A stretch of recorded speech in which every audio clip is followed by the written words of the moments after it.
Salut à tous et bienvenue au mois de mars qui est notre mois des constants progrès dans les finances. Je crois que vous allez être bénis dans ce mois parce que vous êtes nombreux à savoir, à vouloir savoir comment prospérer dans votre vie parce qu'effectivement, en prospérant, en avançant dans ses finances, on peut faire beaucoup de choses. Je pense que cela n'est plus à dire dans notre ministère. Nous sommes nombreux à comprendre que Dieu ne veut pas que nous soyons pauvres, que Dieu ne veut pas que nous soyons dans le manque, mais il aimerait que nous soyons dans l'abondance afin d'accomplir des grandes choses pour lui. Il y a beaucoup de choses que nous allons voir dans ce mois de mars, le mois des constants progrès dans les finances. Mais avant cela, j'aimerais vous rappeler que c'est la volonté de Dieu que vous puissiez prospérer à tous égards. Regardez, 3 Jean 1, 2 nous dit, « Bien-aimé, je désire que tu prospères et sois en bonne santé, que tu prospères à tous égards et sois en bonne santé, comme prospère l'état de ton âme. » Le Seigneur aimerait que vous et moi, nous soyons donc en bonne santé.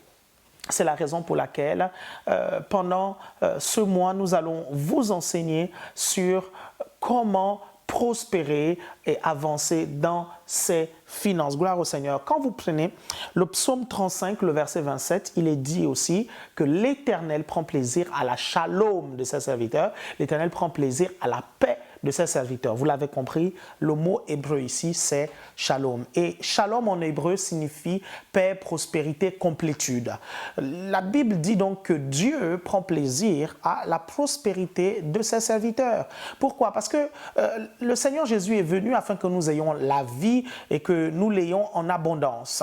Je ne pense pas que la vie en abondance, c'est une vie criblée de dettes.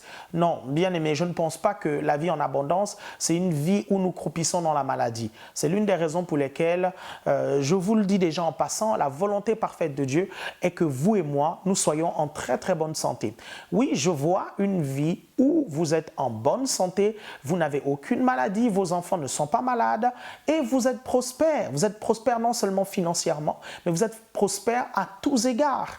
Parce que je tiens quand même à le préciser et pendant ce mois, dans les enseignements que les pasteurs vont vous donner ou les enseignements que je vais donner qui vont être rediffusés sur Évangile TV, je vous dirai que la prospérité n'est pas financière seulement et que les finances, le progrès de nos finances est la conséquence de la prospérité dans notre esprit et dans notre âme. Nous devons d'abord donc prospérer dans notre esprit, prospérer dans notre âme pour que physiquement ça puisse se matérialiser. Comment prospérer dans son esprit? C'est tout simplement en maintenant notre relation personnelle avec Dieu et en faisant grandir cette relation avec Dieu. Parce que rappelez-vous, le Seigneur Jésus a dit dans l'évangile de Jean que sans moi, vous ne pouvez rien faire. Il a dit, je suis le cep et vous les sarments. Pour que vous puissiez porter beaucoup de fruits, vous devez demeurer en moi. Et on comprend là que si on veut vraiment prospérer, on doit demeurer dans le Seigneur. On doit communier avec le Seigneur, on doit être en contact avec lui et nous porterons beaucoup de fruits. Tel un arbre, telle une branche, je voulais dire, qui reste connectée à l'arbre et qui bénéficie de la sève qui coule dans l'arbre. Donc nous devons d'abord prospérer spirituellement en maintenant notre relation personnelle avec Dieu, en évoluant dans notre relation personnelle avec Dieu, mais nous devons aussi prospérer donc dans notre âme, parce que voyez-vous, si notre âme se porte bien, si mentalement, émotionnellement, nous nous portons bien, vous verrez, vous et moi, nous verrons physiquement, nous ferons des choses qui nous amèneront à avancer dans notre vie, dans notre destinée et avancer même dans nos finances. Est-ce que vous comprenez? Quelqu'un qui n'est pas bien moralement ne pourra pas être productif physiquement. Et si il n'est pas productif physiquement, il ne pourra pas prospérer physiquement. Est-ce que vous arrivez à comprendre ça? Donc, ne négligez pas le fait que vous devez avoir donc une communion, mais solide avec le Seigneur et dans votre âme, être restauré et avoir des émotions, comment je peux dire ça? Restaurées, s'il faut le dire comme ça. Mais pour ça, vous avez besoin de la parole de Dieu, parce que la parole de Dieu va faire un travail dans votre âme qui vous permettra de guérir votre âme. La Bible dit qu'il restaure votre âme. Est-ce que vous comprenez ça? C'est l'une des raisons pour lesquelles dans les ministères ACER, nous avons deux classes, le discipulat. Dans cette classe, on vous enseigne et on vous montre les outils qui peuvent vous permettre de vraiment évoluer dans votre relation personnelle avec Dieu. Et on a une deuxième classe, l'affermissement, où on vous enseigne des choses qui vont vous aider à entrer dans un processus de guérison et de restauration de votre âme pour que votre vie de tous les jours soit productive. Nous allons certainement avant la fin de l'année mettre sur pied l'école de guérison pour que vous puissiez apprendre des choses qui concernent la guérison divine et la santé divine. Donc, vous comprenez que la prospérité n'est pas tout simplement financière. La prospérité, elle est spirituelle, elle est aussi mentale et après, financièrement, ce n'est qu'une conséquence de ça. Gloire au Seigneur. Quand vous l'avez compris, vous acceptez aussi que la volonté parfaite de Dieu est que nous soyons donc prospères. C'est la volonté parfaite de Dieu. Je vous rappelle qu'il y a la volonté permissive de Dieu, mais il y a la volonté parfaite de Dieu. La volonté parfaite, c'est celle que Dieu désire pour nous. La volonté permissive, c'est celle dans laquelle nous sommes, mais que Dieu ne veut pas en fait. Mais il permet parce qu'il respecte tout simplement notre libre arbitre. Oh, je refuse un seul instant d'être en dehors de la volonté de Dieu. Je sais que Dieu veut que je sois en bonne santé et je déclare au nom puissant de Jésus, la santé divine dans ma vie et la santé divine dans votre vie. Je déclare au nom puissant de Jésus que vous êtes au cœur de la volonté de Dieu.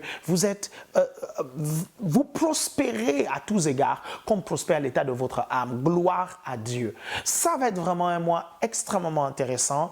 Je vais vous montrer certaines choses qui vont vous aider à évoluer. Sachez que il y a 4 points que j'aimerais voir avec vous, mis à part le premier point que j'ai vu, c'est la volonté de Dieu que vous prospériez. 4 points que j'aimerais voir avec vous. Et je pense que pendant ce mois, les enseignements que nous allons donner, les enseignements que les pasteurs vont donner, vont tourner autour de ces 4 points. L'année dernière, nous avons eu le mois de la stabilisation dans les finances, donc nous vous avons enseigné des choses. En principe, vous devez déjà avoir les bases si vous êtes avec nous depuis l'année dernière. Si vous n'êtes pas avec nous depuis l'année dernière, il y a certaines choses qu'on recommencera spécialement pour vous. Il y a 4 points que j'aimerais voir avec vous. Le premier point, c'est le fait de gagner des finances, ok? Le deuxième point, c'est gérer les finances. Le troisième point, c'est multiplier les finances. Le quatrième point, c'est amener le surnaturel dans vos finances. Parce que si vous maîtrisez ces 4 points, bien aimé, vous verrez vos finances avancer et progresser. J'ai appliqué ces principes et je peux vous dire que je vois mes finances avancer. Regardez, j'ai grandi dans un milieu extrêmement pauvre et l'église dans laquelle j'étais, on n'enseignait pas sur la prospérité parce qu'il y avait des faux enseignements qui se répandaient dans notre église, des enseignements qui relèvent de la mentalité de pauvreté. Les gens qui évoluaient et qui progressaient autour de nous étaient forcément taxés de sorciers. Le quartier dans lequel j'ai grandi personnellement, on avait l'impression que tous ceux qui réussissaient avaient soit volé l'argent de l'État, soit volé l'argent de l'entreprise dans laquelle ils travaillaient, soit ils ont touché aux sciences occultes. Et à un point où, dans notre église même, les gens qui prospéraient étaient taxés de sorciers. Parce qu'autour de nous, on ne voyait pas Dieu véritablement bénir les gens. Mais Dieu ne bénissait pas parce que nous ne comprenions pas les principes qui pouvaient nous amener à prospérer. Nous ne jouissions pas de la bénédiction de Dieu en matière de prospérité parce que nous avions une mentalité de pauvre. Je vais m'arranger à faire un enseignement ce mois-ci que je mettrai sur Évangile TV sur la mentalité de pauvreté pour que vous puissiez comprendre c'est quoi vraiment cette mentalité. Parce que cette mentalité va maintenir les gens dans le manque. Cette mentalité va maintenir les gens dans une pauvreté pas possible et cette mentalité va amener beaucoup d'autres galères dans votre vie. Vous devez sérieusement vous débarrasser de la mentalité de pauvreté. Donc je vous disais que j'étais dans un quartier où les gens avaient cette mentalité-là. L'église dans laquelle j'étais, les gens avaient cette mentalité. Et c'est ce qui faisait que je n'ai pas pu sérieusement avancer financièrement dans mon adolescence. Il m'arrivait de faire des mois et des mois sans voir 100 francs CFA. Vous imaginez 100 francs CFA, c'est même pas l'équivalent de 50 centimes. Parce que nous vivions dedans, nous baignions dedans. Est-ce que nous ne prions pas? Si, on priait. Est-ce qu'on ne lisait pas la Bible? Si, on lisait la Bible. Mais le problème se trouvait à quel niveau? Nous prions beaucoup, nous prions même assez, bien-aimés. Mais comme je le dis souvent, et je vous le redis, vous qui me regardez, mes chers frères et sœurs, la prière n'amènera pas les finances dans votre vie. La prière amènera la semence pour les finances dans votre vie. La prière amènera l'onction et la puissance dans beaucoup de domaines, mais dans les finances, bien-aimés, les finances vont amener les finances. Parce que les finances sont une semence et pour faire venir plus de semences, vous devez semer. Est-ce que vous comprenez? Nous allons parler de ça. J'ai commencé donc personnellement à faire des recherches parce que je ne comprenais pas qu'on puisse prêcher la parole et être aussi pauvre, qu'on puisse aimer le Seigneur et être aussi pauvre. Et lorsque je découvrais que le ciel était garni de rues pavées d'or, quand j'ai découvert ça, bien aimé, ça m'intriguait. Je disais, mais je ne comprends pas comment au ciel, il y a de l'or partout et nous ici, sur la terre, les enfants de Dieu, nous galérons. Et là, j'ai commencé à sérieusement me questionner. Voyez-vous, si vous voulez vraiment comprendre les choses, Dieu va vous les expliquer. J'ai commencé à me questionner, à faire des recherches moi-même. Et quand je suis arrivé en France, béni soit le Seigneur, j'avais un peu plus de moyens financiers pour acheter des livres, pour comprendre comment effectivement prospérer et comprendre quelle était la volonté de Dieu. Donc, la première chose que j'ai découverte, c'est celle que je vous ai dite en début d'émission, que c'était la volonté parfaite de Dieu que je puisse vivre dans la prospérité et donc ce n'était pas la volonté de Dieu que je puisse souffrir, que mes parents puissent souffrir, que tout le monde autour de moi puisse souffrir et que les gens dans mon église puissent souffrir. Quand j'ai découvert ça, c'était un soulagement. J'ai dit alléluia.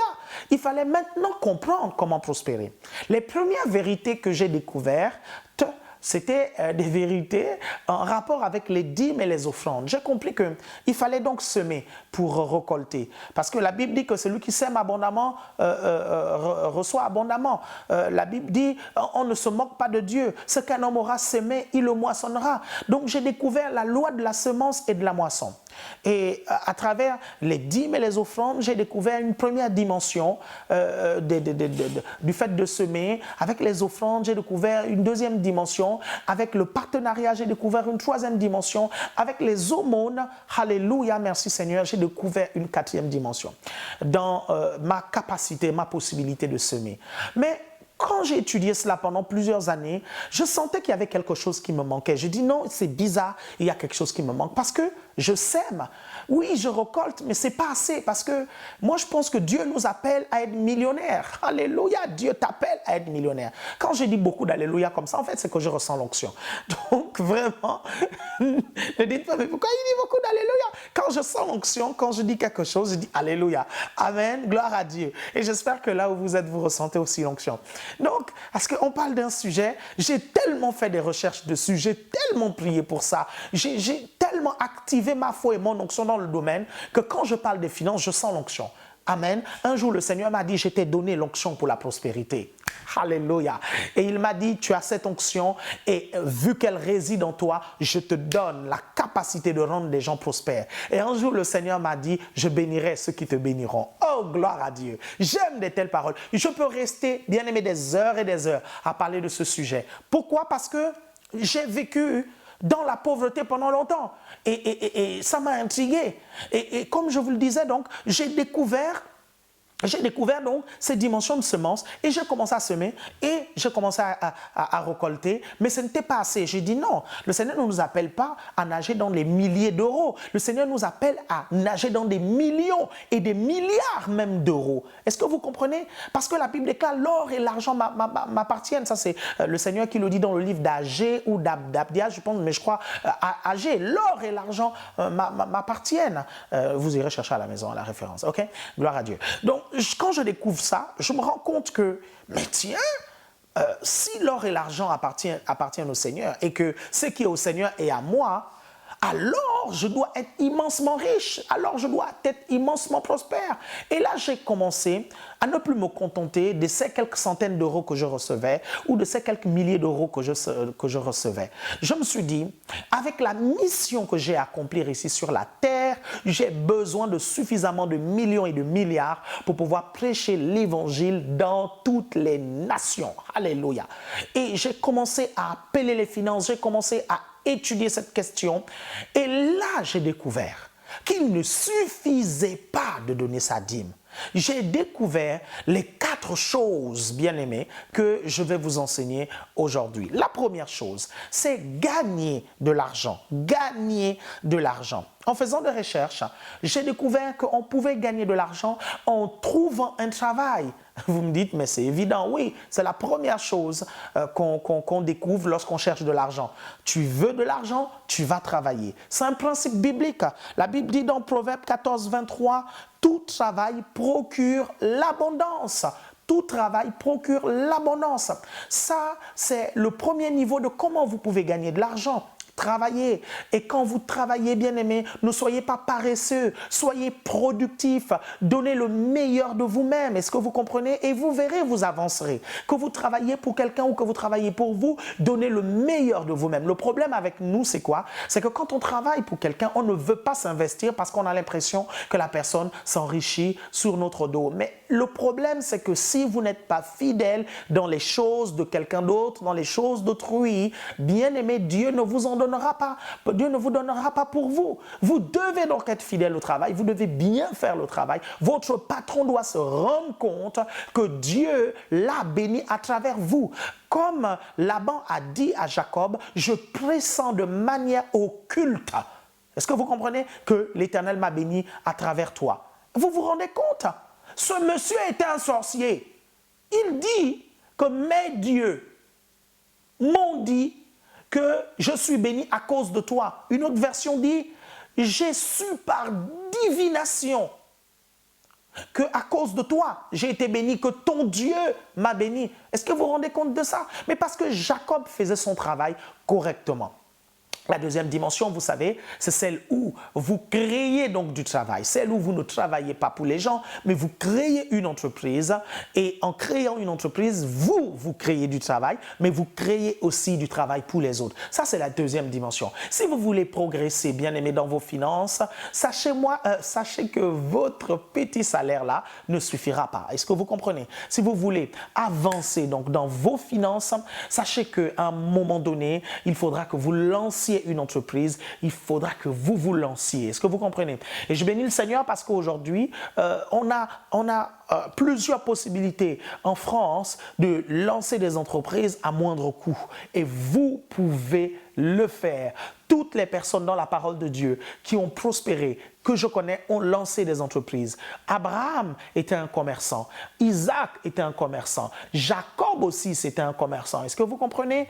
Donc, si vous voulez servir Dieu de façon même autonome et bénéficier de la flexibilité de votre agenda, vous devez être à votre propre compte, c'est important. Maintenant, faites-le prudemment, avoir un travail à côté et puis créer son entreprise, c'est toujours la mesure la plus prudente. Donc, ne laissez pas votre travail tout de suite si votre entreprise n'est pas capable de vous rémunérer. Quand j'ai découvert ça, j'ai commencé à faire des recherches sur comment lancer une entreprise, comment réussir son entreprise, et j'ai commencé à créer des petites entreprises pour comprendre comment les choses marchent et pour comprendre comment la législation et le système des entreprises marchent et fonctionnent. Il faut à un moment donné commencer. Je sais que beaucoup peut-être autour de vous ont commencé et ont échoué, mais bien aimé, tirez des leçons de leurs échecs. Et ce que vous appelez échec là, c'est peut-être une leçon qui vous est donnée pour pouvoir réussir une prochaine fois. Donc ne considérez pas cela forcément comme un échec. J'ai avancé un peu plus et j'ai découvert que gagner de l'argent n'était pas suffisant. Il fallait aussi le gérer pour que l'argent puisse avancer, augmenter, pour que vous puissiez prospérer, il fallait gérer. J'ai découvert que Dieu bénissait une bonne gestion. Et ça, c'est la deuxième chose que j'aimerais vous partager.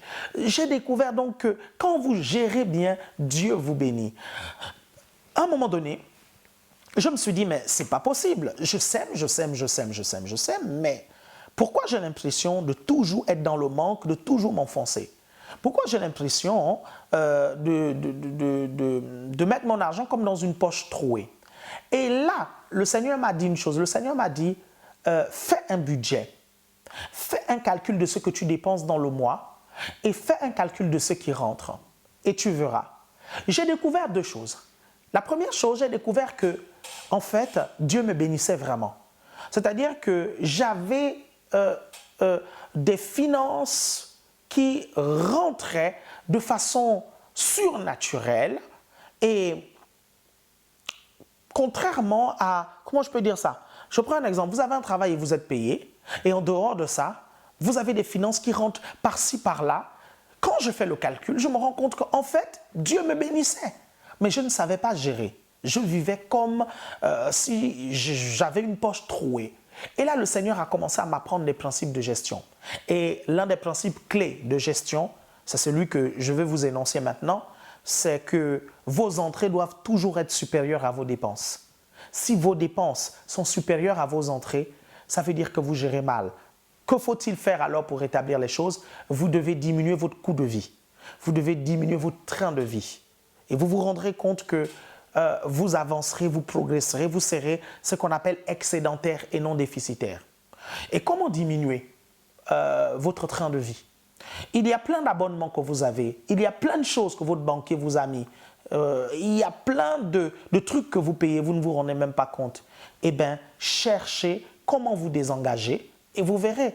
Vous vous rendrez compte que vos dépenses vont diminuer et vous dégagerez un excédent. Gloire à Dieu. Il y a beaucoup de choses à dire là-dessus, sur les principes de gestion, mais je vais laisser les pasteurs l'occasion et l'opportunité de vous enseigner ces choses-là. Et je vais laisser aussi la possibilité à moi-même de vous l'enseigner sur Évangile TV lorsque vous irez dans les jours qui viennent sur Évangile TV. Les enseignements que je donnerai dans l'une ou l'autre des églises ACER vous aideront par rapport aux principes de gestion. Dans les principes de gestion, il y a ce qu'on appelle donc la loi de la planification. Et dans la loi de la planification, il y a un budget. Vous avez un budget tous les mois, vous avez un budget annuel et l'objectif, si vous voulez prospérer, c'est d'arriver à dégager donc une épargne.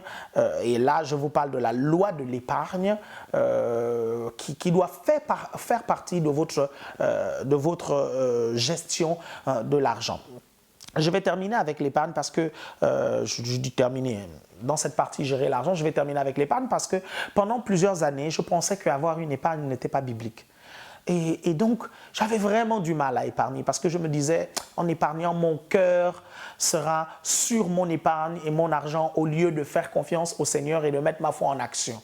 Et pendant plusieurs années, j'ai vu que mes finances étaient décadentes jusqu'à ce que le Seigneur m'ouvre les yeux. Et il me dit, mais attends, lorsque Joseph va avoir la vision ou l'interprétation du pharaon, du rêve du pharaon, il dira quoi? Il dira au pharaon, trouve quelqu'un qui va gérer le pays et faire des provisions suffisantes. Et qu'est-ce que Joseph a fait?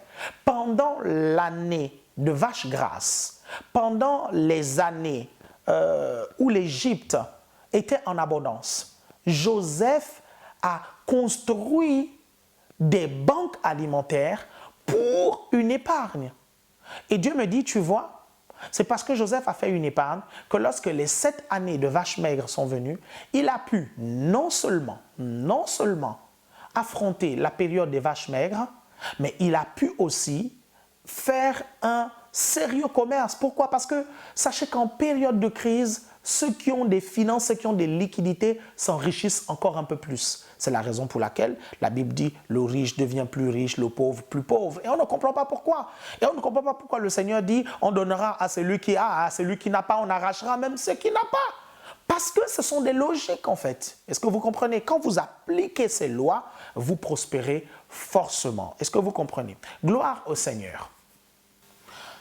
Donc, l'autre point que je voulais voir avec vous, c'est multiplier vos finances, le fait de les multiplier. Donc, on a vu qu'il fallait gagner, il fallait gérer, mais il faut aussi multiplier vos finances si vous voulez davantage prospérer. Donc, comment multiplier vos finances? C'est forcément en investissant.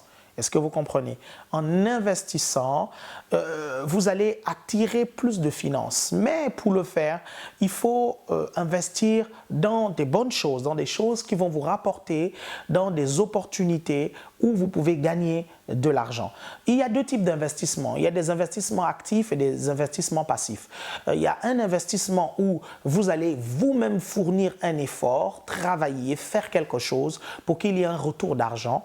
Notamment, je prends un exemple, il y a une opportunité d'affaires, monter une entreprise et il faut que vous gériez l'entreprise. Donc, vous investissez, mais le fait de gérer l'entreprise, le fait de faire les papiers, de vous investir pour ça, ça demande un travail supplémentaire. Il s'agit là d'un investissement actif, mais il faut vous assurer que cet investissement-là va vous rapporter de l'argent. Et pour ça, c'est très simple.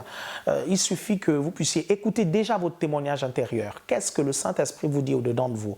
Est-ce que vous avez la paix par rapport à ça ou vous n'avez pas la paix par rapport à ça? Est-ce que le Saint-Esprit vous dit go ou le Saint-Esprit ne vous dit pas go? S'il vous dit go, il n'y a pas de problème. Engagez-vous, foncez, investissez, vous allez y arriver. Maintenant, j'ai eu des personnes qui ont eu le go du Seigneur, qui ont eu un témoignage intérieur positif, ils ont même eu des paroles et ils sont allés et ils n'ont pas réussi à se faire de l'argent. Là, il y a plusieurs raisons. La première raison, c'est soit vous y allez et vous ne savez pas comment gérer une entreprise et donc vous faites beaucoup d'erreurs et là, vous vous ruinez. C'est soit vous devriez à tout prix passer par cette étape-là pour apprendre tellement de choses qui vous aideront à réussir la prochaine entreprise. Peter J. Daniels, qui est l'un des hommes, les chrétiens les plus riches de la terre, il a commencé plusieurs entreprises et il a échoué. C'est peut-être au bout de la 5e, 6e ou 10e fois, je pense, qu'il a démarré l'entreprise et une autre entreprise a réussi. Sa femme lui disait même, mais tu vois que les entreprises ne te réussissent pas, va trouver du travail comme tout le monde et puis voilà, il ramène de l'argent à la maison. Mais heureusement qu'il ne s'est pas découragé, il a lancé une autre entreprise et ça a marché. Ça, c'est par exemple le type d'investissement actif. Il faut quand même un minimum de gestion là-dedans. Maintenant, il y a ce qu'on appelle des investissements passifs. Je discutais un jour avec un homme de Dieu et je lui disais, mais pasteur, j'ai l'impression qu'il n'y a pas beaucoup d'opportunités ici en France parce que j'ai l'impression que le secteur est comme saturé. Il m'a dit non, il y a des opportunités, il faut juste que tu pries et que tu demandes à Dieu de te montrer les opportunités. Quand j'ai commencé à prier, demander au Seigneur de me montrer les opportunités d'investissement, à partir de ce moment, beaucoup d'opportunités ont commencé à venir vers moi. Maintenant, il fallait que je sélectionne les bonnes. Il y a certaines où j'ai fait des erreurs. Il y a d'autres où j'ai commencé à voir du résultat.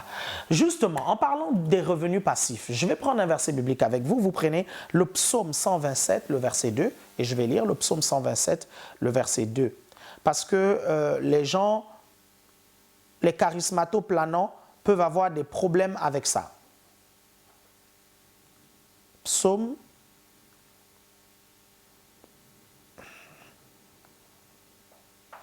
127, verset 2. Hein. Psaume 127, verset 2. Psaume 127, verset 2. Je vais lire. Cantique des degrés de Salomon. Ah! En plus, c'est Salomon qui a écrit ça. Ah, gloire à Dieu. Vous au moins, on connaît ce type. Hein? Gloire au Seigneur. Si l'Éternel ne bâtit la maison, je lis à partir du verset 1. Si l'Éternel ne bâtit la maison, ceux qui la bâtissent travaillent en vain. Si l'Éternel ne garde la ville, celui qui la garde veille en vain. D'où le témoignage intérieur. Hein? OK? Et il dit, en vain vous vous levez le matin, vous vous couchez tard et mangez-vous le pain de la douleur. Hein, ça c'est les gens qui se lèvent, qui bossent dur. Ils mangent le pain, mais ils ont galéré. Est-ce que vous comprenez? La suite là, Ça, c'est pour vous et moi, là. Gloire à Dieu. Il en donne autant à ses bien-aimés pendant leur sommeil. Qu'est-ce que ce verset veut dire? Ce verset biblique veut dire, il y en a qui galèrent pour avoir l'argent. Et il y en a qui sont bénis de Dieu, qui ont le même argent, même sans travailler, rien qu'en dormant, chez eux. Est-ce que vous comprenez? Maintenant, relativisons. Maintenant, équilibrons. Je ne suis pas en train de dire que pour prospérer, il faut dormir. Ce n'est pas ça. Là, on a quelqu'un qui a de l'argent, qui a travaillé dur pour avoir son argent. Et maintenant, il veut réinvestir. À partir de ce moment, ce n'est plus lui qui travaille pour l'argent. C'est maintenant son argent qui travaille pour lui. C'est maintenant son argent qui galère pour lui.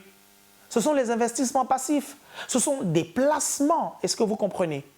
Ils vont investir dans des domaines. Ils ont mis juste de l'argent. Et l'argent travaille pour eux. Eux, ils sont tranquilles. J'ai un ami, il a investi 300 000 € dans une affaire qui lui a rapporté plusieurs millions d'euros. Vous comprenez? Il a investi 300 000 € et il est revenu avec plus de 6 ou 7 millions d'euros. Est-ce que vous comprenez ça? Et il avait toujours son temps libre à prêcher l'évangile, à faire des trucs. Est-ce que vous comprenez? Il ne s'embêtait pas, il ne se tracassait pas à aller gérer une entreprise. C'est son argent, c'est 300 000 € qui ont travaillé pour lui. La seule chose qu'il a eu besoin, dont il a eu besoin, c'est son témoignage intérieur. Il a senti, le Saint-Esprit lui a dit non, c'est bon, investis là-dedans. Et il a investi. Et puis il a gagné. Sachez que vous ne pourrez pas gagner si vous ne prenez pas de risque. Hein, parce que j'entends souvent des gens dire « Ah non, non, non, moi je veux investir, mais je ne veux prendre aucun risque. » Non, vous n'allez jamais réussir à prospérer dans cette dimension-là si vous ne prenez pas des risques en fait. Le problème, ce n'est pas le fait de prendre des risques ou de ne pas prendre des risques. Lorsque vous prenez des risques mesurés. Est-ce que vous comprenez? C'est juste ça. Ce n'est pas interdit de prendre des risques, mais prenez des risques mesurez, osez prendre des risques, prenez des risques que vous pouvez supporter. Est-ce que vous arrivez à me comprendre? Je vais prendre un exemple très simple. Quelqu'un qui gagne par exemple 2 000 € tous les mois, s'il veut investir, il faut qu'il investisse quelque chose qui... Bon, on va prendre un autre exemple. Si vous avez 5 000 € d'épargne et vous voulez investir pour avoir un peu plus, je vous déconseille d'investir tous vos 5 000 €. Je vous conseille de prendre 2 500 € et vous laissez 2 500 €. Est-ce que vous comprenez? Là, vous mesurez le risque. Maintenant, si vous êtes sûr de votre truc, mais vraiment sûr à 100%, allez-y. En risquant gros, vous pouvez gagner gros, mais vous pouvez perdre aussi gros. Est-ce que vous comprenez? Donc ça, c'est important. Bon, ça, ce sont des choses qu'on va vous expliquer au fur et à mesure qu'on avance dans cette étude. Est-ce que vous voyez? Donc, ça sont les revenus passifs. Et en parlant de revenus passifs, j'ai ouvert ce que j'ai appelé une classe des millionnaires. Lorsque vous allez sur ACER Formation, vous allez voir la classe des millionnaires. Et j'ai ouvert un groupe WhatsApp dans cette classe. Et la vision de cette classe des millionnaires, c'est de partager les opportunités qui marchent, qu'on a testées et on sait que ça rapporte de l'argent. Et là, dans cette classe des millionnaires-là, on a partagé une première opportunité que moi-même j'ai testée il y a 4 mois et qui rapporte de l'argent. Donc, pour ceux qui sont à Rennes, vous pouvez vous rapprocher de Idi Saga, de Michael Lemont, du pasteur Marlène. Ils savent de quoi il est question dans cette opportunité. Pour ceux qui sont à Brest, le pasteur Tiki est au courant. Pour ceux qui sont à Paris, vous pouvez vous rapprocher de moi, de Sabrina, de Jimmy Desouza, voilà, ces personnes-là qui sont au courant et qui sont actuellement dans la classe des millionnaires. Maintenant, si vous voulez faire partie de la classe des millionnaires, vous vous rapprochez des personnes que j'ai citées. Donc, ils vous inscriront dans la classe des millionnaires et je ferai des enseignements bien précis dans cette classe qui sera accessible à acerformation.com. Je donnerai des cours, j'expliquerai des choses que je n'explique pas forcément au peuple et dans cette classe des millionnaires, je ferai venir des hommes de Dieu qui ont déjà de l'expérience dans les finances et qui se sont enrichis, bien aimés, parce que notre temps est venu pour entrer dans cette dimension du millionnaire. Alléluia, gloire à Dieu. Je crois que tu vas être millionnaire dans le nom puissant de Jésus-Christ. Et je crois sincèrement que tu seras riche pour les mêmes raisons que le Seigneur. Amen. Gloire à Dieu. Donc après cela, il y a un quatrième point et un dernier point.